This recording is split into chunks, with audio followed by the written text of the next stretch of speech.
ಅಂಬಾದೇವಿ ಜಾತ್ರೆಗೆ ಬಂದಿದ್ದು ನನ್ನ ಪುಣ್ಯ. ಇಲ್ಲಿ ಇಷ್ಟು ಜನ ಸೇರ್ತಾರೆ ಅನ್ನುವಂಥ ಕಲ್ಪನೆ ನನಗಿರಲಿಲ್ಲ. ಎಲ್ಲರಿಗೂ ಅಂಬಾದೇವಿ ಒಳ್ಳೆಯದನ್ನ ಮಾಡಲಿ ಅಂತ ಹೇಳಿ ಪ್ರಾರ್ಥನೆ ಮಾಡೋದಕ್ಕೆ ಬಯಸ್ತೇನೆ ಅಂತ ಹೇಳಿ ಸಿಎಂ ಸಿದ್ದರಾಮಯ್ಯ ಅವರು ಹೇಳಿದರು. ರಾಯಚೂರಿನ ಸಿಂಧನೂರು ತಾಲೂಕಿನ ಸೋಮಲಾಪುರ ಅಂಬಾ ಮಠದ ಅಂಬಾದೇವಿ ಜಾತ್ರೆಯಲ್ಲಿ ಭಾಗವಹಿಸಿ ಮಾತನಾಡಿದಂಥ ಅವರು, ನಾನು ಜಾತ್ರೆ ದೇವರ ಕಾರ್ಯಗಳಿಗೆ ಬರೋದಿಲ್ಲ ಅಂತಲೋ ಏನೋ ಶಾಸಕರಾದಂಥ ಹಂಪನಗೌಡ ಬಾದರ್ಲಿ ಅವರು ಜಾತ್ರೆ ಬಗ್ಗೆ ಹೇಳಿರಲಿಲ್ಲ. ಶಂಕುಸ್ಥಾಪನೆಗೆ ಮಾತ್ರ ಕರೆದಿದ್ರು. ಆದರೂ ಕೂಡ ನಾನು ಜಾತ್ರೆಗೆ ಬಂದು ಉತ್ಸವಕ್ಕೆ ಚಾಲನೆ ಕೊಟ್ಟಿದ್ದೇನೆ. ಅಂಬಾದೇವಿ ಸನ್ನಿಧಿಯಲ್ಲಿ 74 ಕೋಟಿ ಸಾಲಗುಂದ, 21 ಕೋಟಿ ಮುಳ್ಳೂರು, 43 ಕೋಟಿಯ ಒಳಬಳ್ಳಾರಿ ಏತ ನೀರಾವರಿ ಯೋಜನೆ ಉದ್ಘಾಟನೆ ಹಮ್ಮಿಕೊಂಡಿದ್ದಾರೆ.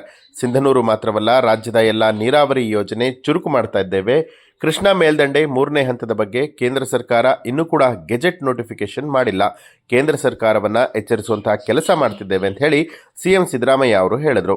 ಗ್ಯಾರಂಟಿ ಯೋಜನೆಗಳಿಂದ ರಾಜ್ಯ ತಲಾ ಆದಾಯದಲ್ಲಿ ನಂಬರ್ 1 ಸ್ಥಾನದಲ್ಲಿದೆ. ಸರ್ಕಾರದಲ್ಲಿ ಹಣ ಇಲ್ಲ ಅಂತ ಹೇಳಿ ಕೆಲವರು ಹೇಳ್ತಾ ಇದ್ದಾರೆ. ಇದು ಅಪ್ಪಟ ಸುಳ್ಳು. ಗ್ಯಾರಂಟಿ ಯೋಜನೆ ಜಾರಿ ಜೊತೆಗೆ ಅಭಿವೃದ್ಧಿ ಕೆಲಸವನ್ನ ಮಾಡ್ತಿದ್ದೇವೆ ಅಂತ ಹೇಳಿದ್ರು. ನಾನು ಇದೇ ಮೊದಲನೇ ಬಾರಿಗೆ ಈ ಜಾತ್ರಾ ಮಹೋತ್ಸವದಲ್ಲಿ ಭಾಗವಹಿಸ್ತಾ ಇರ್ತಕ್ಕಂಥದ್ದು.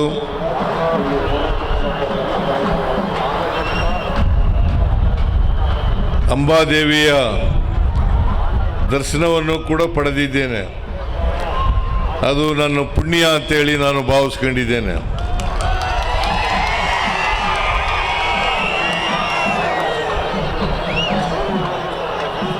ಈ ಜಾತ್ರೆ ಇಷ್ಟೊಂದು ಜನ ಸೇರ್ತಾರೆ ಅಂತಕ್ಕಂಥದ್ದು ನನಗೆ ಕಲ್ಪನೆ ಇರಲಿಲ್ಲ. ಭಾಳ ಜನ ಸೇರಿದ್ದೀರಿ.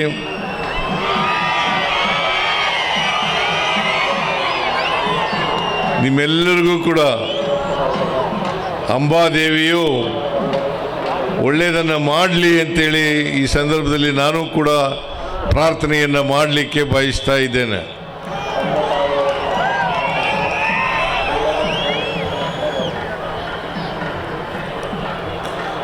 ಅಂಬಾದೇವಿಯ ಸನ್ನಿಧಿಯಲ್ಲಿ ಇವತ್ತು ಸಾಲಗುಂದ ಏತ ನೀರಾವರಿ, ಮುಳ್ಳೂರು ಏತ ನೀರಾವರಿ ಮತ್ತು ಒಳಬಳ್ಳಾರಿ ಏತ ನೀರಾವರಿ ವಿಯರ್ ಕಾಮಗಾರಿಗಳ ಉದ್ಘಾಟನಾ ಕಾರ್ಯಕ್ರಮವನ್ನು ಕೂಡ ಹಮ್ಮಿಕೊಂಡಿದ್ದಾರೆ.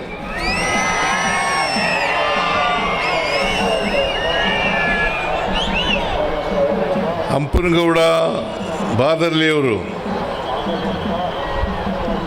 ನನಗೆ ಅಭಿವೃದ್ಧಿ ಕಾರ್ಯಕ್ರಮಗಳ ಉದ್ಘಾಟನೆಗೆ ಬರಬೇಕು ಅಂತೇಳಿ ಹೇಳಿದರು. ಅಂಬಾದೇವಿಯವರ ಜಾತ್ರೆ ನಡೀತದೆ ಅಂತ ಹೇಳಿರಲಿಲ್ಲ.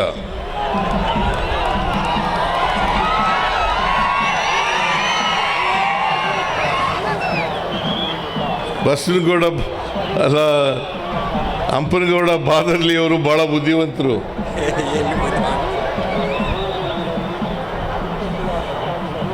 ನಾನು ದೇವರ ಕಾರ್ಯಕ್ರಮಕ್ಕೆ ಬರಬೇಕು, ಅದನ್ನು ಉದ್ಘಾಟನೆ ಮಾಡಬೇಕು ಅಂತಂದರೆ ಬರದೇ ಇರ್ಬೋದು ಅಂಥೇಳಿ ಗ್ರಹಿಸ್ಕೊಂಡು ನನಗೆ ಹೇಳಿರಲಿಲ್ಲ ಅಂತ ಅನಿಸುತ್ತೆ.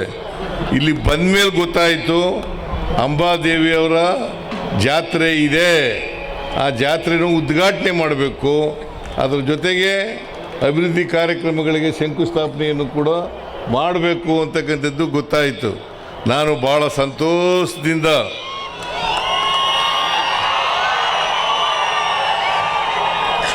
ಸಂಭ್ರಮ ಸಡಗರದಿಂದ ಈ ಕಾರ್ಯಕ್ರಮವನ್ನು ಉದ್ಘಾಟನೆಯನ್ನು ಮಾಡಿದ್ದೇನೆ. ನ್ಯೂಸ್ ಅಲರ್ಟ್, ನಿಮ್ಮಿಂದ ನಿಮಗಾಗಿ.